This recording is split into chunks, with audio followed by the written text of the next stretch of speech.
You're probably wondering what kind of prehistoric looking bird this is.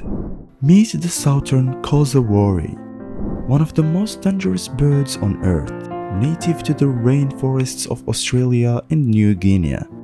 This flightless giant can grow over 6 feet tall and run up to 15 km per hour.